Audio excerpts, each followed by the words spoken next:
Repercutir os impactos dessa decisão do governo brasileiro de acionar a Organização Mundial do Comércio contra as tarifas de Donald Trump, que isso pode significar, inclusive, na relação entre o governo brasileiro e o governo norte-americano. A gente conversa com Carlos Primo Braga, ex-diretor de Política Econômica e de Dívida do Banco Mundial, professor associado da Fundação Dom Cabral. Professor Carlos, seja muito bem-vindo. É um prazer ter você aqui. Um prazer estar com vocês. Professor Carlos, queria começar perguntando exatamente sobre a efetividade dessa incursão brasileira junto à Organização Mundial do Comércio. A gente sabe que no âmbito do órgão de apelação a gente está com os trabalhos absolutamente travados por causa daquela falta de indicação de diretores por parte do governo norte-americano. E minha pergunta seria exatamente qual seria a utilidade real dessa medida que o governo brasileiro agora deve tomar, de acionar a OMC. Bem, era uma medida esperada, né? Um procedimento a nível multilateral que faz sentido para o Brasil e para, vamos dizer, marcar território, deixar claro que não concorda com as medidas adotadas sob a seção 301 dos Estados Unidos contra o Brasil, uma específica com respeito a práticas desleais de comércio, né, impondo uma tarifa de 25%, e outra que abrange um número muito maior de países, que é com relação à questão de importação de produtos teoricamente associados com trabalho escravo. Aí nós temos cerca de 60 países, incluindo a União Europeia também afetada. E, nesse caso, o Brasil foi presenteado com uma tarifa de 12,5%. Então, isso vai afetar cerca de 23% das exportações brasileiras e, concretamente, já que essas tarifas são escaladas, né, elas vão aplicar a um nível de 37,5%, 25% mais o 12,5%, a cerca de quase 17% das exportações brasileiras. Por que o Brasil está fazendo isso? Como eu já disse, é um procedimento natural, né? O que aconteceu ontem, o Brasil iniciou consultas no contexto da Organização Mundial de Comércio, e essas consultas vão, inevitavelmente, levar ao estabelecimento de um painel. E aí leva tempo para a decisão do painel. Agora, como você mencionou, o que vai ocorrer é que, certamente, o Brasil tem uma grande chance de ganhar essa disputa contra os Estados Unidos. Aí o que acontece? Os Estados Unidos imediatamente apela para o sistema de apelação do sistema de solução de controvérsias. E esse está inoperante desde 2019, exatamente porque os Estados Unidos vêm bloqueando a indicação de juízes para o painel de apelação. E aí, professor, com essa inoperância, existe alguma outra solução do ponto de vista multilateral ou apenas um diálogo frente a frente, tete a tete, de autoridades brasileiras com representantes também do governo de Donald Trump? Apenas essas negociações bilaterais seriam um caminho para mitigar a aplicação dessas tarifas? Pois é, os Estados Unidos começaram já há vários anos, na realidade, desde a administração Obama, os Estados Unidos criou problemas com a indicação de juízes para o sistema de apelação do sistema de solução de controvérsia, né?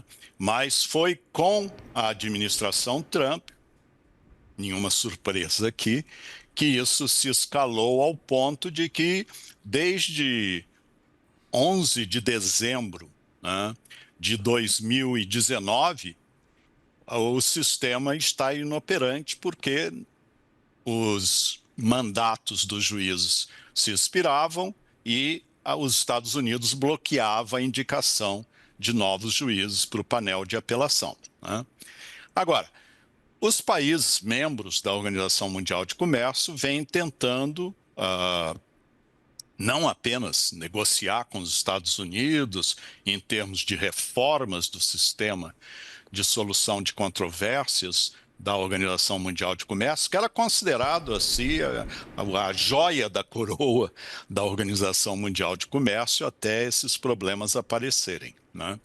Mas, além disso, eles também criaram uma alternativa que é o chamado Multi-Party Interim Appeal Arbitration Arrangement. Quer dizer, é um procedimento arbitral que países interessados podem participar. Então, nós temos aí 61 participantes dos 166 membros da Organização Mundial de Comércio que aderiram a esse sistema arbitral que foi criado em 2020. O Brasil é um deles, a União Europeia, Canadá, Austrália, Suíça e por aí afora.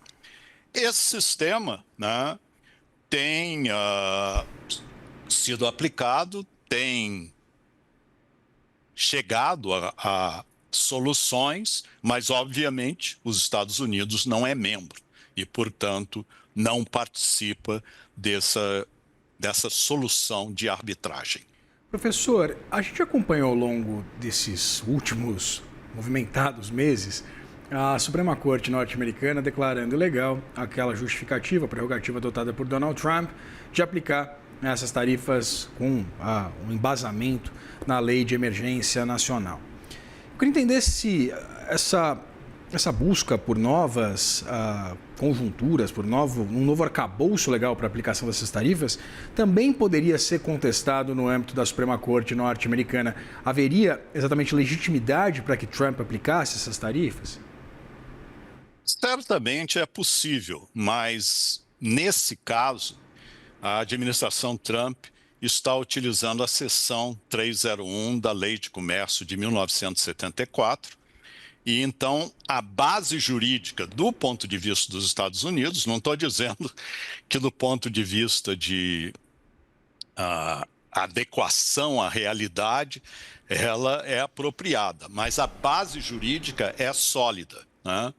E o pior da história é que essas decisões são aplicáveis pelos próximos 4 anos, né? Quer dizer, vão além do período da administração Trump, né?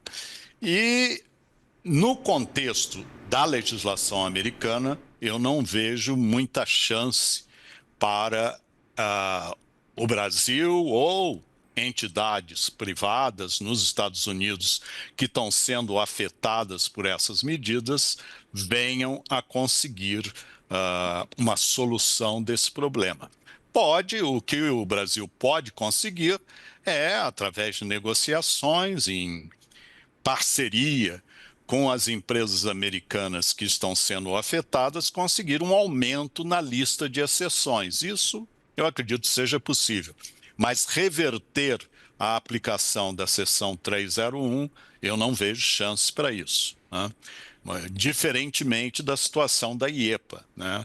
A International Emergency Economic Policy Act, que era a base inicial para a tarifa de reciprocidade, que a Corte Suprema, certo, vamos dizer, uma decisão do ponto de vista legal apropriada, concluiu que a IEPA não podia ser aplicada para o uso de tarifas. Professor Carlos, esse caminho, então, de uma expansão da lista de exceções seria, evidentemente, conquistado pelo diálogo diplomático entre os dois países.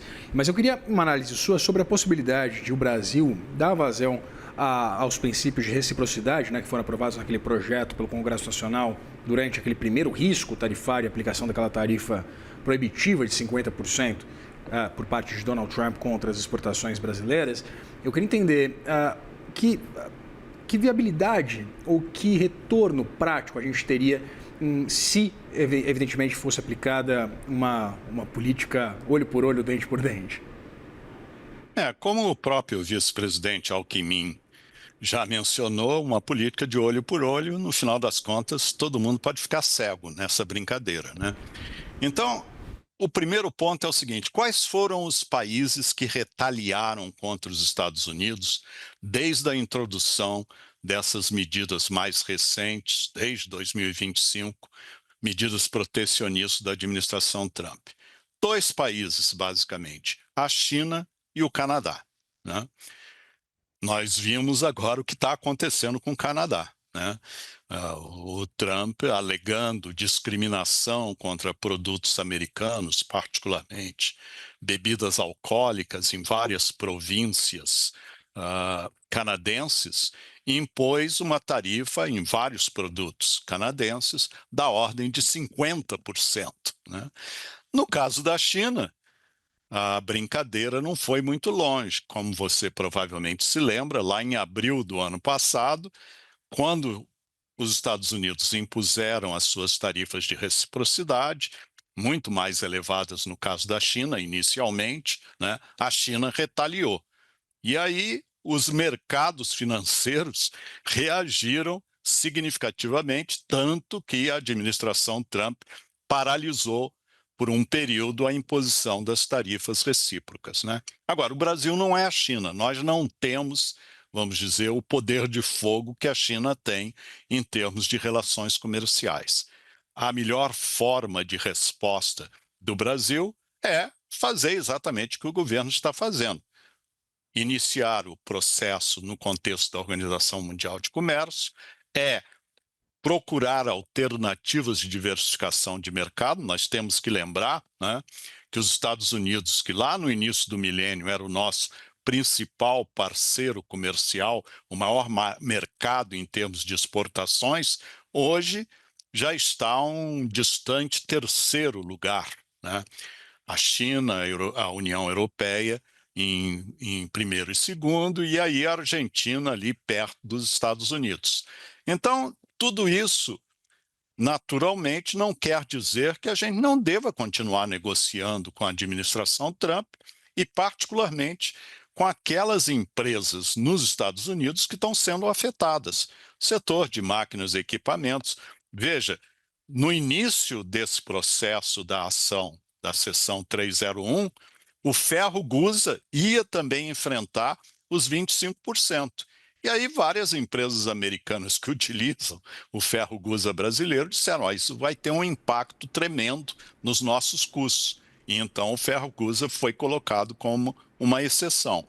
Eu acho que esse é o caminho também a ser utilizado. Não quer dizer que vai aumentar dramaticamente a lista de exceções, mas é para isso que a diplomacia tem que trabalhar.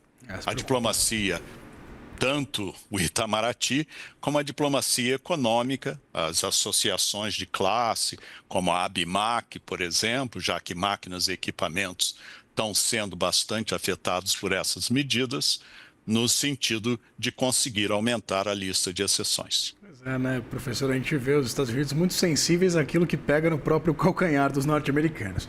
Professor, para a gente encerrar, eu queria entender se com essa barreira entre, pelo menos parte, né, do comércio bilateral do Brasil com os Estados Unidos, evidentemente a gente pensando também nesse mercado de produtos, na pauta exportadora de maior valor agregado, produtos industriais, corre o risco de o Brasil aproximar-se de uma forma mais ostensiva, por exemplo, da China, nessa pauta exportadora que originalmente seria né, destinada aos Estados Unidos?